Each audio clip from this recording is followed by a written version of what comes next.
Ah, bonjour tout le monde. Bienvenue au plaisir de skier sous la neige magique du Mont Avalanche. Ça pourrait pas être mieux aujourd'hui pour mon émission que j'anticipe avec beaucoup de bonheur depuis longtemps. Je vais vous présenter quelqu'un d'assez important dans le ski comme on le connaît aujourd'hui. Le ski acrobatique, le ski de parc. Il y a beaucoup d'enfants, beaucoup de jeunes qui jouent dans le parc et qui pensent que ça a été inventé avant hier. On va vous permettre de rencontrer quelqu'un que j'ai rencontré par hasard, là, 1 an ou 2, qui est en train de devenir vite un très bon ami. C'est une personne formidable, Benoît Pellerin, qui, quand j'ai commencé à discuter avec lui de ski un peu, on se rend compte qu'il est un des précurseurs du ski acrobatique au Canada, avec la famille de Marie-Claude Asselin à Sainte-Agathe, puis les frères Laroche. Et c'est un bonhomme qui est un pilote d'avion confirmé, des pilotes de brousse, qui atterrit ses avions partout dans le monde, mais surtout dans le Nord, parce que c'est tout un pilote. Et qu'on va aller le rencontrer. C'est Benoît Pellerin. Alors, plaisir de skier, spécial aujourd'hui.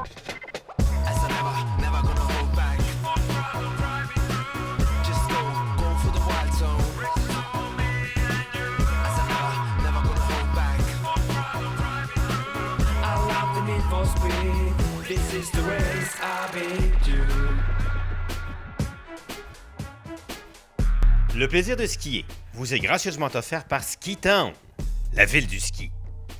Par le mont Avalanche à Saint-Adolphe, station de sport. Et grâce à Saint-Jérôme Chevrolet Buick GMC, on est maintenant électrique. Le voilà, mesdames et messieurs. Benoît Pellerin, salut. Salut. Ça va bien. On troque nos windsurf pour les skis. Nos planches à voile, parce que... Nos planches à voile pour les skis. Je vous le présente, Benoît Pellerin. Bonjour, enchanté. Skieur émérite, pilote d'avion pour... Air Inuit. Air Inuit. Ouais. Ça, on en reparlera plus tard. OK. On s'est rencontrés par hasard sur une plage à Cabareté, de planche à voile. C'est ça. Puis tout de suite, des fois, tu rencontres quelqu'un, tu dis, bon... Tout de suite, moi, j'étais malade comme un chien.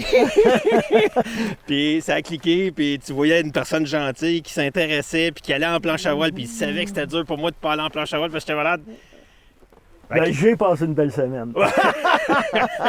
C'était pas la tourista, c'était autre chose. Non, c'était quelque chose. Là, toi, là, oui. Je suis content de t'attraper parce que pour moi, c'est comme des trophées de chasse. Il y a certaines personnes... À 14 ans, tu faisais quoi si t'es ski? À 14 ans, ouais. J'ai commencé à 10 ans le ski acrobatique. Oui. Mais à 14 ans, là, quand les gens sont en ski, en course, en ci, en ça, dans le parc... Moi, je faisais des culbutes, des 360, des 720. OK. Ça a été jusqu'à des 1080. OK. Dans ces années-là, on n'avait pas trop le droit de sauter un peu partout. Hein? Ouais. Fait qu'on se fabriquait des sauts sur le bord des forêts. Ouais. On se cachait, on sautait dans le bois. Puis ça a commencé comme ça, OK. en faisant des pirouettes. Des pirouettes, OK, des inversés déjà, là. En avant, à quel âge? Oui, déjà à 10-11 ans. À 11 ans déjà, là, je faisais des... À 11 ans, tu faisais des forward loops, oui, des front loops. Oui. Puis ça n'a pas été long que nous, on les faisait dans les bosses. Parce que tu sais que le ski acrobatique, c'était les bosses, hein, au début, là. Ça a commencé comme ça. Donc ça, c'est avant... Hot dog. On parle du hot dog, c'est là. que les sauts dans les bosses, c'était un saut qui était fait à même une bosse. Exactement. Okay. Et puis, les gens faisaient toutes sortes de manœuvres. On faisait des manœuvres de ballet, n'importe quoi, durant la descente. Ouais. Et puis, les juges cotaient les meilleures manœuvres. Fait que c'était vraiment le début, là. C'était pas comme aujourd'hui où, là, ils ont des rampes, là, ils arrivent, puis là, ils font un saut aérien. Comme après, on a fait des sauts aériens depuis Marie-Claude Asselin à l'équipe du Québec, qui est devenue une des meilleures au monde. Ouais. Les Laroche. T'étais là-dedans, toi? Oui, absolument. J'ai fait 15 ans de ski acrobatique. Puis la première rampe, la première compétition que j'ai vue, c'était à la Calèche, à Sainte-Agathe. Ça a été la première Coupe du monde sur tremplin. On atterrissait dans l'eau, au lac des Sables. Une Coupe du monde sur l'eau. Une Coupe du monde sur tremplin acrobatique, ouais. Et puis je me souviens, celui qui avait gagné, c'était John Eves.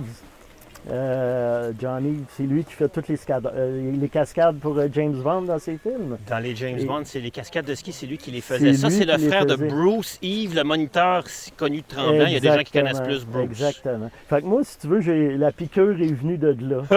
Une fois que j'ai vu les gars sauter, puis l'ambiance, c'était vraiment cool. Il y avait aussi un autre gars de Québec qui s'appelle Pierre Poulain, qui était un plongeur. Lui aussi était très, très bon dans Pas un plongeur à vaisselle, là, un plongeur sportif olympique. Là. Oui, de haute voltige. Ben écoute, ça me fascine. Ce qu'on va faire, c'est qu'on va descendre un peu parce que oui, tu es capable de faire des inversés, mais je veux voir si tu es capable de skier. Fait qu'on va descendre tout de suite, on va s'arrêter un peu plus bas puis on va continuer notre conversation. Excellent. OK? Salut! Allô, allô! Oh là, le monde! Yeah. Tiens, Mathilde! Allez, regarde en avant, Mathilde! Tu vois que je les appelle les diables verts. Il y a Xavier qui vient juste de sauter en arrière de nous. Et là, bon, c'est un peu la pagaille sur la piste. C'est beau. C'est magnifique. Les conditions sont exceptionnelles. C'est magnifique. Il y a un volet de ta vie de skieur qui est vraiment fascinante, c'est que à travers tout le développement que tu as fait, puis de skier, sauter, c'était surtout les sauts ou c'était surtout les bosses, toi? Moi, je faisais tout. Ouais. Je faisais les bosses, le balai et les sauts. C'était comme ça au début. Le ski acrobatique, on devait faire les 3 disciplines. Ouais. On va renvoyer les gens au film Hot Dog de Movie. Fouillez ça, il est sur YouTube, oui, OK? Oui, allez voir ça. Hot Dog de Movie. Il y a un peu trop de sexe là-dedans parce que c'est les années 80. Mais ça va quand vous allez regarder les compétitions de ski acro, moi en particulier les bosses, j'adore les bosses du fait que ça tombe, ça fait des sauts, ça atterrit sur une bosse et non pas une piste d'atterrissage qu'ils leur ont fait sur 24 mètres de long. Ouais. J'aime ça parce que c'est un peu le genre que j'ai fait quand j'étais jeune. OK. Là, après ça, t'as fait des Coupes du Monde ou t'as pas fait la Coupe du Monde? Écoute, moi, j'ai fait la première équipe laurentienne, parce qu'il n'y avait pas d'équipe dans le temps. Il n'y avait pas d'équipe du Québec non plus. Ouais. Alors, le monde spécialisé dans le ski acrobatique, c'était Belle-Neige. C'est Pierre Véraud qui a parti ça. Non. On avait un site de saut là OK. pour s'entraîner. On avait une belle piste pour faire du ballet. Et puis, on s'entraînait là à l'année. Ouais. Et puis, c'est ça, il fallait faire les 3 disciplines dans le temps. On n'avait pas le choix. Fait qu'on s'entraînait fort. Puis moi, j'aimais bien les bosses, sauf qu'à un moment donné, j'ai voulu faire de l'argent avec le ski acrobatique. OK. Ce qui était payant, c'est les sauts. Oui, parce que c'était spectaculaire. Autant aujourd'hui, c'est complètement, on dirait, mais depuis que Nicolas Fontaine n'est plus là, C'est ça. ou David Bellumeur, on dirait qu'au Québec, les sauts, c'est plus cool. Non, ben nous, c'était populaire avant les Olympiques. je Là, te on dis. parle des débuts des années 80. Là. Oui. Jusqu'en 88, les Olympiques à Calgary, on était très populaires. On était en demande. Oui. Fait que c'est pour ça qu'on faisait des spectacles un peu partout dans le monde. OK. Écoute, moi, ça m'a marqué. La première fois que je suis allé au Mont-Saint-Anne, 76, 77, il y a une foule. Hey, tabarouette, j'ai vu quelqu'un sauter la hauteur des arbres. Ouais. Double. Ouais. Là, je suis que, attends, on peut faire ça en ski?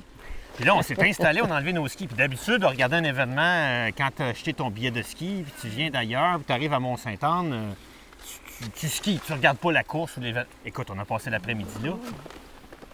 Comme des poissons rouges. Aïe! C'était la Coupe du Monde. Oui, c'était la Coupe du Monde. Oui, j'étais là, moi aussi. Bon, ça, c'était le temps de Marie-Claude Asselin. Les frères Laroche sont arrivés là-dedans. Puis toi, tu t'es mis à faire des spectacles Oui, bien, en Europe. Oui, parce que faire la Coupe du Monde dans les années 80, ça coûtait...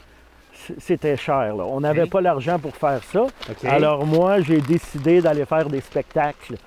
Et puis, je suis parti. La première année, je suis parti en Suède. Après ça... Quand tu étais gestionnaire, tu organisais les spectacles et tu sautais ou tu étais Non, juste là, j'ai sauteur? commencé, j'étais juste sauteur. OK. Par contre, la deuxième année, j'ai travaillé pour une compagnie qui s'appelait Activity Office International. OK. Là, j'étais road manager. OK. Fait que là, on faisait des spectacles un peu partout, là, autant sur les plages, sur des tremplins artificiels que sur la des neige. plages. Fait que on roulait à l'année, là. C'était Là, le je fun. te reconnais. C'était le fun. C'était le Écoute, fun. Il y a un vieux guide qui m'a dit une fois qu'une piste de ski, ce n'est pas un parking. Fait qu'on va juste skier un peu, puis on va aller, après notre petit bout, aller parler de ce que tu organisais. J'ai des photos où je vois une rampe à côté de la Tour Eiffel. Et c'est eux qui ont inventé les X-Games, là. All right? Oui, T'es prêt? en plein ça. OK, on va. On y Go. va. Alors, on a des bons skis aujourd'hui pour ça? Wouh! Yeah! Ouais.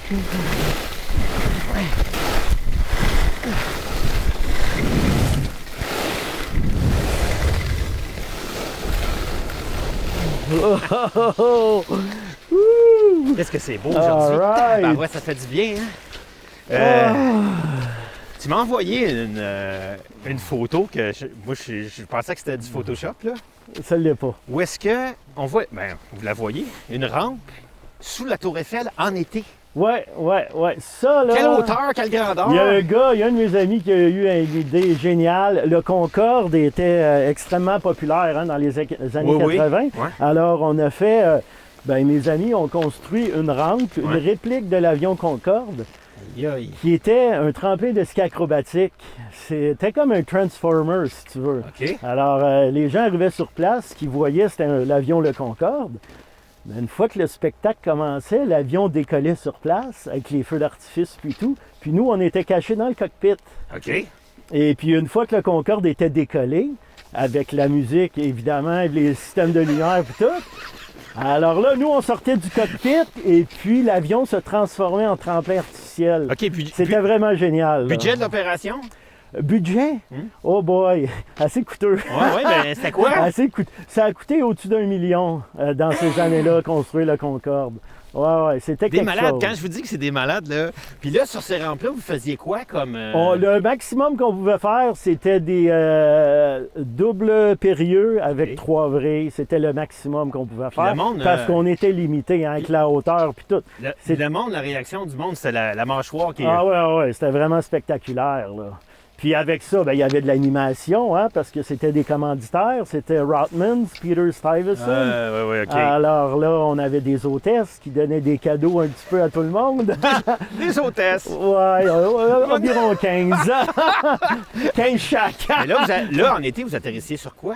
Sur un matelas, on appelle un airbag. Ah, OK, Mais oui. je me souviens d'avoir fait des spectacles dans des bars où il y avait des piscines aussi. Alors là, on atterrissait dans les piscines des bars, fait que c'était nightlife, hein? C'était bon. On faisait aussi la Coupe du Monde à la torche, la Coupe du Monde de planche à voile. OK. Et puis ça, c'était cool aussi. On était sur la plage avec tous mes chums qui faisaient de la planche à voile, c'était génial. Mais au début, on commençait notre tournée en Hollande, on allait en Belgique, on faisait toute la côte ouest de la France, Saint-Malo jusqu'à Biarritz. Rendu au mois de juin, il faisait beau. Là, on était sur la côte d'Azur pour l'été. On changeait de place à tous les jours. On faisait des spectacles 7 jours sur 7. C'est un peu comme aujourd'hui, là, c'est les plongeons Red Bull là, qui font des tournées mondiales. c'est Là, ça. ils vont avec un tremplin immense, mais sérieux, vous aviez probablement plus de fun. Ça devait être moins dangereux que de plonger dans un verre d'eau. Là. Ouais, sauf que l'atterrissage se faisait sur un airbag qui était pas très grand. Ah. Tu vas le voir sur les photos OK. un peu plus tard, puis sur les vidéos. Oh. C'était assez rock and roll. OK, on va descendre un peu, puis en bas, on va parler un peu de ce qui t'est arrivé une fois en bas du airbag. Ouais. OK.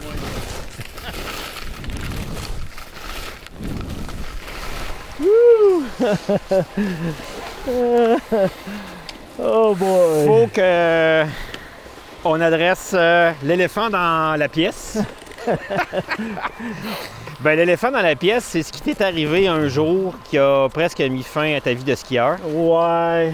Qu'est-ce qui est arrivé dans une de ces aventures rocambolesques? Ce qui est arrivé, c'est que le Concorde était hydraulique, hein, le tremplin et tout. Ouais. Et puis, l'avion sortait de maintenance. OK. Et puis, ce qui est arrivé, c'est qu'ils ont changé l'huile hydraulique. Ouais. Et puis, il y a eu de l'air dans des cylindres hydrauliques. OK. Alors, ce qui s'est passé, c'est lorsque j'ai sauté, le seau était plus haut. était croche. Ah, il était croche. Il y a un des cylindres qui a eu de l'air dedans. Et puis, juste le fait que le bout du tremplin soit croche, Oh, mais là, j'ai dévié. Mais là, puis t'atterris sur un dissous, là. Fait que là, l'airbag il est plus là, là. Exactement. Fait que je suis tombé une jambe à côté sur l'asphalte. Et puis malheureusement, mon genou a explosé en morceaux. Dislocation totale du genou. Fracture. Ah oui, 14 fractures. Les ligaments, le plateau tibial fracturé en 2. Puis là, t'es dans un autre pays, la France, à ce Là, moment-là. je suis en est-ce qu'ils France, exactement. Ils ont bien pris soin de toi ou? Pas vraiment, non. En plus? Non. J'ai pas très aimé ça. J'ai passé 7 jours à l'hôpital. pour finalement avoir une civière pour me ramener à Montréal. Là, j'avais besoin de 6 bancs confirmés en première classe pour me rendre à Montréal. Attends, ils t'ont pas opéré là-bas? Non, je voulais pas. Parce qu'on avait un bon médecin ici qui s'appelle Éric Lensner. Ben oui, le médecin des Canadiens. Ben c'est ça. Ben, il opérait tous les skieurs acrobatiques dans ce temps-là. Et Dr. puis, Lensner. c'était le meilleur médecin dans ces Fait que là, t'as années-là, passé là. 7 jours ces antidouleurs. Non, à rien. Sur les Avec aspirines. combien de fractures? 14 fractures. Écoute, man, quand je dis que c'est un vrai, là... Et puis finalement, je suis revenu en vol Medevac de Paris. Je suis rentré à Montréal et puis là, ils m'ont donné de la morphine finalement après une semaine. Et puis tout ça a duré 2 ans, 4 opérations. Et puis 2 ans après, j'ai recommencé à skier. Oui. Et puis, Est-ce que tu as ressauté après? Non. Non, malheureusement non, parce qu'il manque encore 2 ligaments. Alors, je fais attention. Mais de te voir skier, c'est un... Ouais, ça paraît pas. Non, Ça non, mais paraît dans le pas. sens, c'est d'avoir la joie de vivre, de skier, malgré tout ça. C'est ça qui est cool, parce qu'il nous arrive tous. Le plaisir est encore là. Oui, absolument. Ça paraît. Écoute, on va remonter. On va s'en aller à une capsule Ski Tendre, notre partenaire. OK. Puis après ça, on va te demander ton opinion de ce que tu penses de la mouvance du sport avec l'arrivée du parc puis du free-ski. OK. Parce que vous étiez pas nécessairement FIS. Vous étiez un peu les précurseurs du free-ski. Ben hein? oui, absolument, absolument. OK. Capsule Ski Tendre, on continue après la pause. OK, dans la capsule Ski Tendre aujourd'hui, je vais être seul. Gabriel n'est pas là parce que je vais vous présenter un peu la gamme Pictures, les vêtements Pictures que j'utilise depuis déjà maintenant 3 saisons. Puis quand je dis je les utilise, je les porte pratiquement tous les jours pendant l'hiver. Je skie pratiquement tous les jours pendant l'hiver. Quand c'est pas pour monter en pot caché de tout le monde, c'est dans l'émission ou encore c'est même pour coacher avec les enfants au club, au Mont Avalanche, mes pantalons, tout ça. Cette veste-là, je la mets en dessous de mon manteau officiel du Mont Avalanche. Puis pourquoi je me suis approché tranquillement de Pictures, c'était d'abord pour les tester. Parce que tranquillement, le plaisir de skier avec notre voiture électrique, on veut être de plus en plus écologique. Puis Pictures a la mission, responsabilité sociale, de polluer le moins possible la planète dans laquelle on aime skier. Et c'est bien beau, mais après ça, il fallait tester, savoir est-ce que ça fonctionne. Puis je peux vous dire que dans aucune circonstance, j'ai eu l'impression que mon matériel ne suivait pas mes besoins. À un moment donné, je me souviens, je suis monté en pot un soir qui pleuvait, le Mont Habitant, exprès pour aller tester l'imperméabilité du matériel. Ça a fait un travail exceptionnel. Puis une des raisons pourquoi aussi je suis attaché à cette marque-là, c'est qu'on est dans un mode de production à partir de matériaux recyclés. Petit tableau facile qui nous démontre que par manteau, on aura des fois jusqu'à 50 bouteilles de plastique recyclé, coupé en copeaux, finalement tissé en tissu et qui finit dans un matériel ultra imperméable. Ils ont développé d'autres genres de technologies à partir de déchets de la canne à sucre qui n'est pas utilisée dans l'alimentation. Puis au lieu de jeter les copeaux de canne à sucre, après on en fabrique du sucre quand même. Au lieu de faire du très bon rhum, on en fait un alcool qui est transformé en biopolyester. Ces granules-là sont fondus et transformés en fil. Ce fil-là est par la suite tissé et on se retrouve avec des produits qui sont faits à 100% à partir de matériaux recyclés. Des produits qui sont souvent très confortables à porter, qui sont beaucoup plus chauds qu'ils n'en paraissent. On a l'impression au début, on dit « Voyons, mais il me semble que ça ne sera pas très chaud ». Ça fait exactement le travail. Vous avez la nouvelle ligne de la série qu'ils appellent Expédition. Vous avez un peu l'équivalent de la veste que j'ai qui date de quelques années, puis vous voyez qu'elle a quand même du millage. Là, on est dans la nouvelle collection qui se joint à une toute nouvelle collection qui, elle, est pure touring pour ceux qui font de la rando multicouche. Donc, moi, je suis en train en même temps de magasiner ce que je vais prendre dans les produits avec une salopette qui s'appelle aussi le matériel de Dry Play fait de recyclable. Donc, très, très sec, qui respire. Toute la philosophie derrière la marque est là. C'est fabriqué avec le cœur. C'est conçu, dessiné en France. Bravo, moi j'applaudis et je porte Pictures. Et on est de retour au plaisir de skier avec Ben Pellerin. On poursuit notre discussion à propos de l'évolution du ski acrobatique, de toutes les folies qu'il a faites quand il était plus jeune. Il est encore jeune de son sourire et de son ambiance, de l'attitude. On voit que le ski acrobatique a été confronté à une certaine époque avec des restrictions. Ils empêchaient les nouveaux skieurs de faire des inversés. À un point tel que 3 méga skieurs qui sont devenus des stars mondiales, là. Les 3 fils. Les 3 fils, ouais. Ils voulaient de belle neige aussi. Ils n'en voulaient pas à la fils de ceux qui faisaient des inversés. Puis pourtant, ils ont ouvert une nouvelle industrie, un nouveau sport. Toi, tu as vu ça comment, cet empêchement? Parce que tu étais un peu aussi, toi, en frisky de ton bord en sortant de la FIS puis des choses contrôlées, là. Ouais, sauf que nous, on faisait du ski acrobatique. On était concentrés sur l'entraînement, les spectacles, les compétitions. Ouais. Par contre, dans nos temps libres, Ouais. c'est ce qu'on faisait du free skiing, là. OK. Sauf que... on faisait pas d'entraînement dans ce temps-là, on allait s'amuser. Et puis c'est de là qu'est parti les 3 fils à faire des folies comme ils nous regardaient sauter.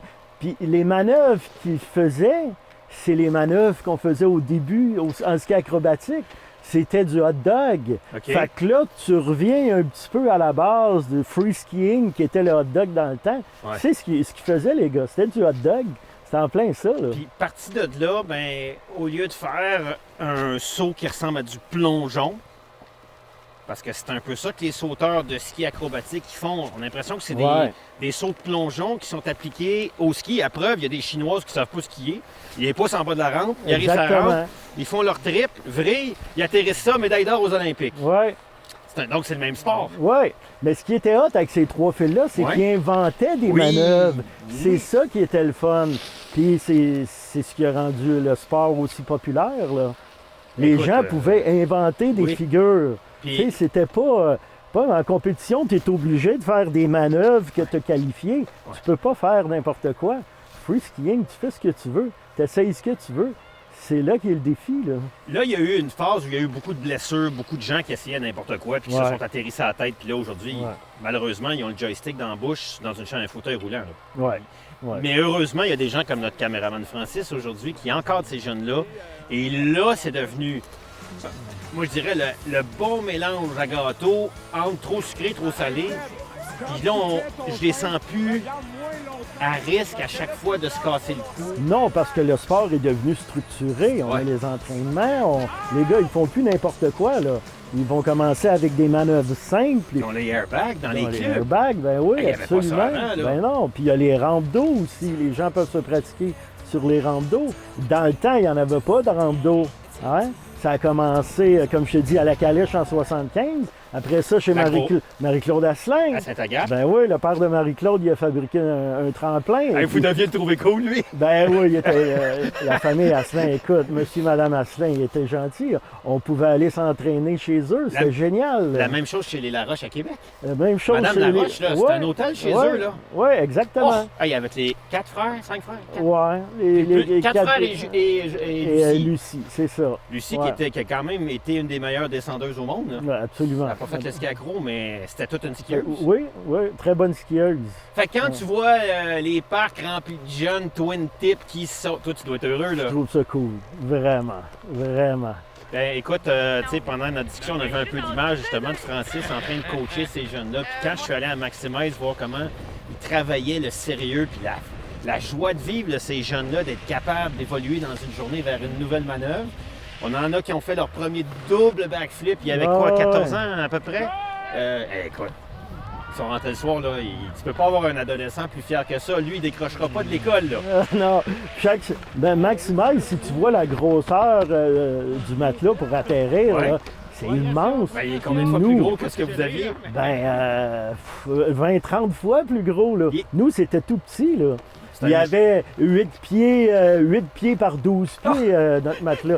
Alors, Fallait pas le manquer. il me semble de voir l'animateur à Paris, le Concorde qui s'ouvre, là, tata. Alors, mesdames et messieurs, je vous rappelle que la surface d'atterrissage est grande comme un liquide. Ouais.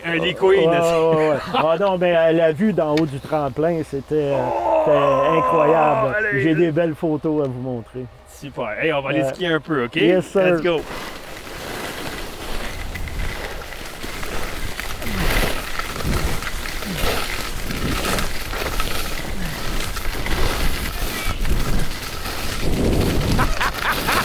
Ah ouais, le cowboy! Youhou!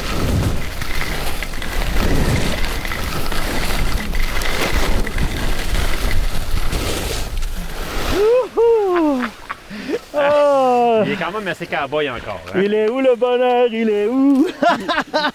Tu vas faire le crooner? Oh, yeah! T'as une chanson pour nous? Ah. Attention, la marche est haute pour ce qui est de crooner au plaisir de skier. Ouais. T'avais vu Monsieur Hood, 95 ans? Ouais, ouais. Je l'ai croisé l'autre fois à Saint-Sauveur-Côte. 95 ans, vous vous souvenez de Monsieur Hood? Je suis dans un véhicule que j'ai jamais vu, j'ouvre la fenêtre, je fais « Monsieur Hood! Hey, Juno! » 95 ans, ça fait 2 ans qu'on s'est vu, on a skié une journée ensemble et il se souvient de moi. Wow. Pas dans le sens que je suis mémorable, Non. mais dans le sens qu'il y a une mémoire exceptionnelle. Ben, malheureusement, on pourrait faire une émission de 18 heures, un documentaire sur tout ce que tu as vécu, puis ça, je vais le garder en tête avec toutes les archives que tu m'as données qu'on peut montrer aux gens. D'aller glorifier encore plus le ski acrobatique canadien parce que on pense que c'est, tu sais, oui, Michael Kingsbury gagne. Ça a quasiment l'air trop facile. On dirait qu'il n'y a pas de compétition puis que c'est pas tough ce qu'il fait. Ouais. Mais c'est fabuleux ce qu'il fait. Ouais. Oui, ouais. Faut dire qu'il y a une belle relève qui s'en vient en ski acrobatique. Je suis allé à la rampe à Québec cet été, là, puis j'ai vu Mia Fontaine faire ses premiers triple sauts, triple vrille. C'était vraiment incroyable. Ça, c'est la fille, c'est le garçon, à oui, Nicolas. le garçon à J'ai Nicolas. assisté à son premier triple bac, 3 vrilles, avec Philippe Laroche. On était là, sous le saut, on a regardé ça, puis vraiment une belle relève là, en ski acrobatique. Là. Ça s'en vient. Écoute, pour moi, le plaisir de skier, c'est exactement ce qu'on a fait là. C'est de travailler en ayant du plaisir, de partager avec vous le plaisir de skier, puis de vous présenter Ben était pour moi bien important. Il y en a qui vont dire quand est-ce que tu retournes en Suisse? On n'a pas le droit d'aller en Suisse. Puis on aimerait bien ça vous amener à Fernie, faire du ski, puis on n'a pas le droit. Fait que, Ben, merci. Nous, on va se retrouver sur la planche à voile. À Cabareté bientôt. Si on peut y aller. Bientôt. Ou au Cap-à-Terrasse. Au Cap-à-Terrasse. Ou au club de voile à Sainte-Agathe. Ouais. Ou sur la piste. OK? Fait que on va terminer l'émission là-dessus. Merci d'avoir participé, c'est super gentil. Merci, au revoir. Merci à Francis d'avoir fait les belles images. C'est jamais facile pour lui de nous suivre. Fait que, on se retrouve bientôt pour un prochain plaisir de ski.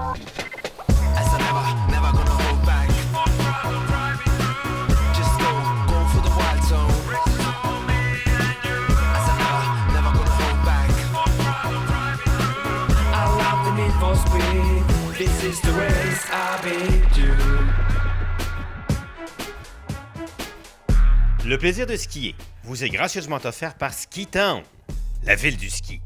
Et grâce à Saint-Jérôme Chevrolet Buick GMC, on est maintenant électrique.